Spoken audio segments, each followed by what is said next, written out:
আসসালামু আলাইকুম এভরিওয়ান, আশা করি সবাই ভালো আছেন। বোম্বাই মরিচ দিয়ে ঝাল করে খিচুড়ি আর গরু মাংস খেতে ইচ্ছে করছে। যেই ভাবনা সেই কাজ, শুরু করে দিলাম রান্না। সারাদিন গ্যাস থাকে না, তাই দিনের বেলায় মজাদার রান্নাটা কোনোভাবেই করতে পারি না, তাই রাতে শুরু করলাম। ইদানিং বোম্বাই মরিচটা এত বেশি মজা লাগে। আমি যেহেতু লাল গুঁড়ো মরিচটা খাই না, তাই কাঁচা মরিচটা আমার বেশি খাওয়া হয়। আমার হাতে রান্না করা কিন্তু প্রত্যেকটা আইটেম অনেক মজার হয়, এটা আমি না, সবাই বলে, মানে যারা যারা খেয়েছে। খিচুড়িটা থেকে না বোম্বাই মরিচের এত সুন্দর ঘ্রাণ বেরোচ্ছে। এই হলো বোম্বাই মরিচ, আর বাকিগুলো হচ্ছে জাম্বু মরিচ বলে, ওগুলো অনেক মজা। আমি একদমই পাকা রাঁধুনি না, তবে রান্না করি খুব মজা করে। এবার হাতে মাখা গরু মাংস বসাবো, সেটাও বোম্বাই মরিচ দিয়ে। আমি কিন্তু কোনো ধরনের গুঁড়া মরিচ ব্যবহার করিনি। মাংসের জন্য যা যা মশলা লাগে সবই দিয়েছি, সাথে 2টা বোম্বাই মরিচও দিয়ে দিয়েছি।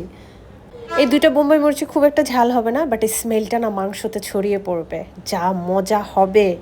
বেশি করে আস্ত রসুন দিয়েছিলাম, আর সেই সাথে বোম্বাই মরিচের ঘ্রাণ, ঝরঝরে খিচুড়ি, কি যে দারুণ লাগছে। মজার উপরে মজা যদি রান্নাটা হয় সরিষার তেলে। খিচুড়ি আর গরু মাংস দুইটাই আমি বসিয়েছি সরিষার তেলে, সেই সাথে বোম্বাই মরিচের ঘ্রাণ, আহ কি মজা। রান্নায় আমি গরু মাংসতে কোনো পানি দিব না, একদম ভাপে ভাপে গরু মাংস থেকে যে পানিটা বের হবে সেটা দিয়ে পুরো মাংসটা মাখা মাখা করে রান্না করব। আমার এই হাতে মাখা গরু মাংসটাও অনেক মজা হয়। আর এই তো বোম্বাই মরিচ দিয়েছি, কি যে ঘ্রাণ হবে, কি যে মজা।